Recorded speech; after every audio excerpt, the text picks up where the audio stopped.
பெரியாருக்கு 128 சிலை வைக்க போகிறாங்க. தட்டு வைக்கணுமே.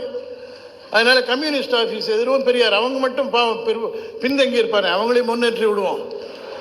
அவங்க ஆஃபீஸ் எதிர ஒரு சிலை, கம்யூனிஸ்ட் ஆஃபீஸ் எதிர சிலை, அதில் எவன் காலை நக்கியாவது பிழைப்பவன் கம்யூனிஸ்ட்.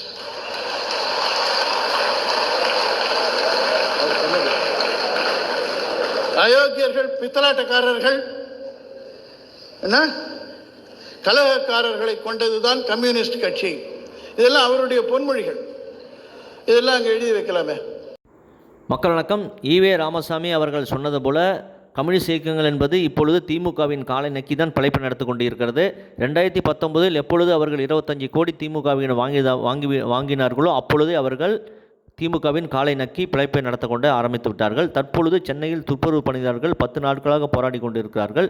அவர்களை பணியை நிரந்தரம் செய்ய வேண்டும் என்பது காரணத்துக்காக தொழிலாளர் வர்க்கம் என்று பேசும் கம்யூனிஸ்ட் இயக்கங்கள் எந்த தலைவரும் அங்கே சென்று திமுக அரசை எதிர்த்து போராட்டம் நடத்தவில்லை என்பது குறிப்பிடத்தக்கது.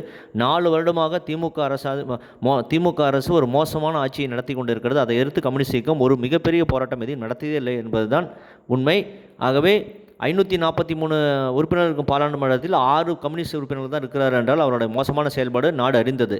ஆனால் மதுரையில் இந்த வெங்கடேசன் எம்பிக்கு எப்படி மக்கள் 2 தடவை வாய்ப்பு கொடுத்தார்கள் என்று தெரியவில்லை. அவன் ஆபரேஷன் சிந்துரை எதிர்த்து இந்த நாட்டுக்கு எதிராக அவன் பேசி கொண்டிருக்கிறான் என்றால் இந்த மாதிரி கம்யூனிஸ்ட் இயக்கத்தை தமிழ்நாடு மக்கள் எப்படி தேர்ந்தெடுத்தார்கள் என்று தெரியவில்லை. இனிமேலும் அந்த தவறை செய்ய மாட்டார்கள் என்று நம்புகிறோம். மீண்டும் இந்த திமுகவை ஆதரிக்கும் கம்யூனிஸ்ட் இயக்கம் 2027 திமுக கூட்டணி ஆட்சிக்கு வந்தால் தமிழ்நாட்டை ஆண்டவளே வந்தாலும் காப்பாற்ற முடியாது. ஆகவே தமிழ்நாடு மக்கள் சிந்திக்க வேண்டும், திமுகவை ஆட்சியிலிருந்து அகற்ற வேண்டும். இதை பற்றி உங்கள் கருத்து என்பதை கமெண்ட் செய்யுங்கள். சேனலை ப்ளீஸ் சப்ஸ்கிரைப் அண்ட் ஷேர் செய்யுங்கள். நன்றி, வணக்கம், ஜெய்ஹிந்த்.